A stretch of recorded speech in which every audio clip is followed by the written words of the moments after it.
Why will self-awareness make a massive difference to your well-being, your personal growth, and your self-esteem?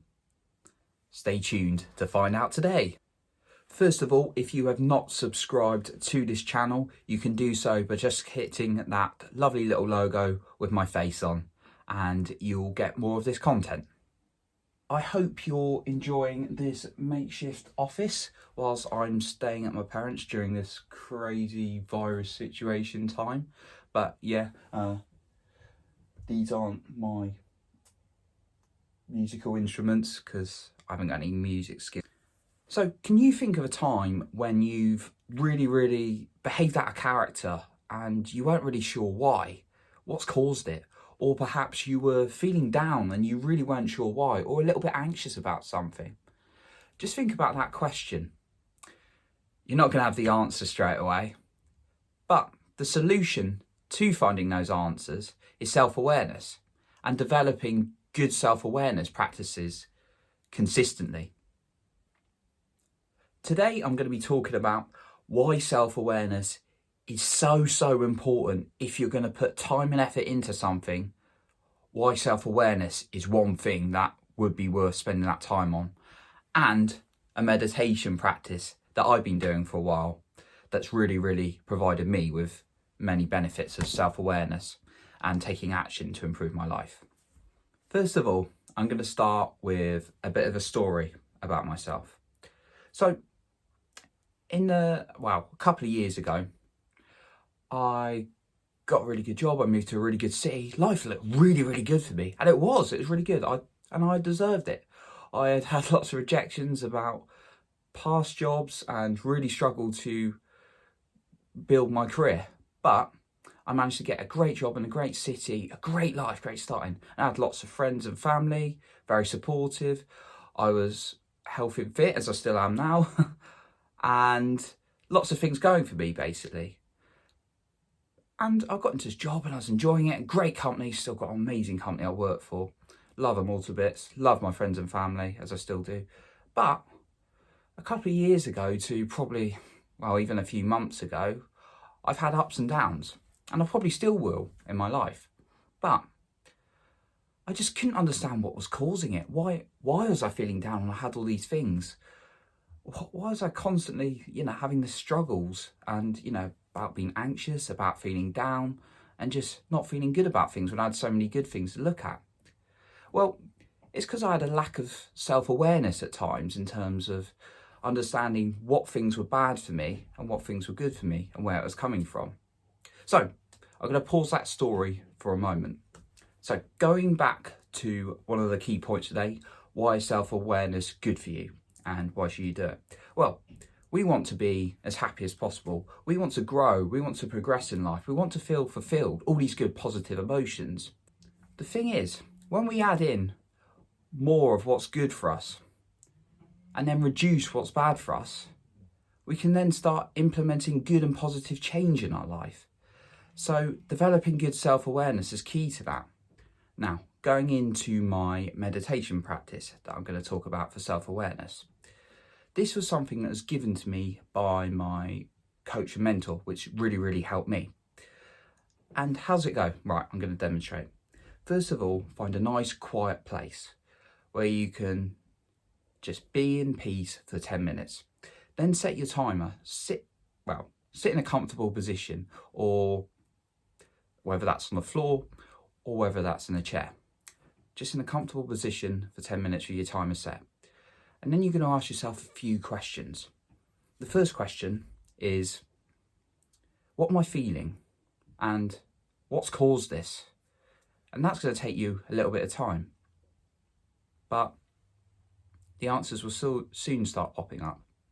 You'll be able to feel those emotions quite soon, but what's caused it might take a little bit more time. And then the second question is, how do I want to feel? Not what do you want the outcome to be? It's how do I want to feel? So this is, do you want to feel joy? Do you want to feel excitement of what you do? So perhaps if you're not feeling excited about the mundane things you're doing day to day, you want to feel joy and excitement in your life. You want to feel a sense of fulfillment and purpose. Just focus on what you want to feel and then really try and feel those emotions. Think of times when you felt those emotions. And then the final bit is about listening to your instincts and thinking what you can control. So those are slightly two different things, but they actually link, because your instinct generally tells you what you can take action on. But obviously at the moment, there's limited social activities, limited events, because we're not allowed out at the moment. But there's still actions you can take. So really don't limit your thinking, and your instinct often has the answer. So listen to that. And then when you've finished, just write down what you've discovered about yourself. And you'll be very surprised. Just do it for 10 minutes, try it. And then consistently do it every day. And you're going to start increasing those self-awareness levels over and over again. And the last question actually generates action. So if you're creating self-awareness and taking action, you're going to improve dramatically. But remember, you've actually got to take action on what you've become self-aware about.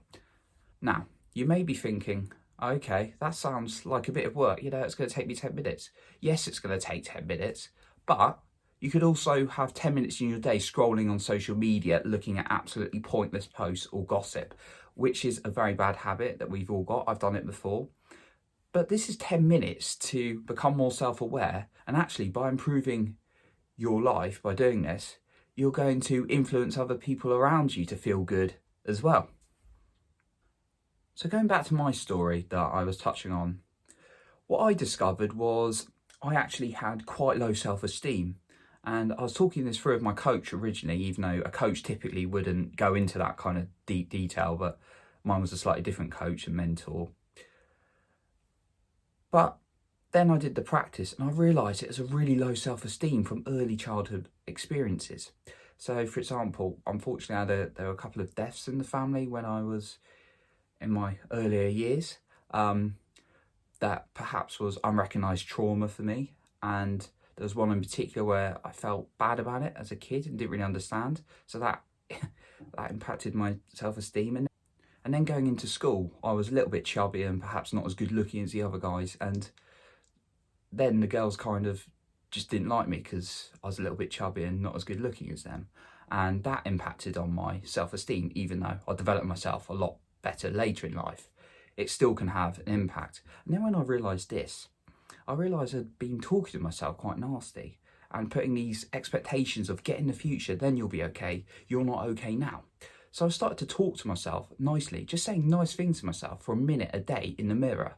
That was just a simple practice that helped me from the awareness that I wasn't being nice to myself. And then making sure I'm really not drinking too much, which is still a habit I sometimes go a bit crazy on the odd night out when you have too much.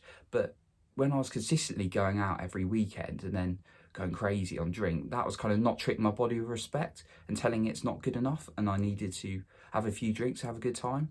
So I started recognising that and reducing it. But it's things like that from the self-awareness that really helped me. So hopefully you can relate as well and think, oh, there's an area in your life where you're not quite sure where the problems come from or why it's causing you to feel like that. But hopefully with a bit more self-awareness, you're going to be able to address that root cause and then take action on it.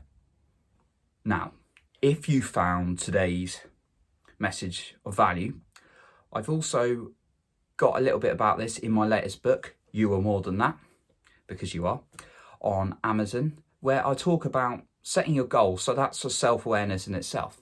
Setting your goals, understanding what you really want. I'm not going into a Spice Girls song, I promise.